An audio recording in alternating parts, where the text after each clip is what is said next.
name's Alex Taylor, from Rosine, Kentucky, and I'm the author of The Name of the Nearest River, a collection of short stories forthcoming from Sarabande Books. The people here that I write about are oftentimes on the margins of society, whether they know it or not. Violent men, a lot of the time. I don't know why. As I said, don't consider myself that violent.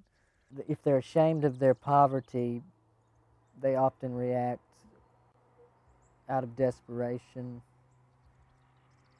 caused both by shame and the desperate nature of their circumstances. Down at the lake, Lustus took the crumpled orchid from his pocket and threw it into the water. It floated and turned and drifted into the bank, and the day was very near dark. He sat holding the rod, waiting for something to come up from the evening depths. There was now in him the desire to wrangle one thing out of the dark waters and have it leap and fight and finally be subdued by his hand. Because there is a kind of faith with fishing. It is the belief that the brevity of all things is not bitter, but a calm moment beside calm water is enough to still the breaking of all hearts everywhere. Lustus reeled in his line. His bait was gone. He put another piece of liver on the hook, then threw the line out again. He waited. The day was sleepy, and the world everywhere was still as held breath.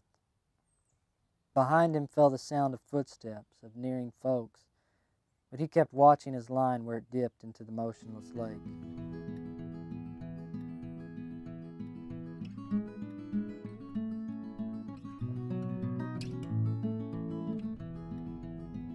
Well, Rosine is really small. As you see now, there's not even a stoplight. There's never been a stoplight. We won't have it. Why do people stay?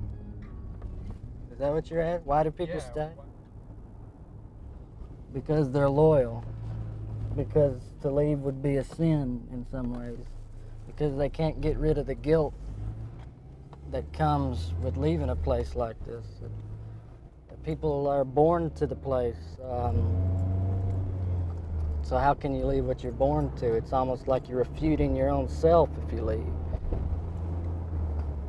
And I always felt that it was a culturally rich place, albeit fraught with its own sins.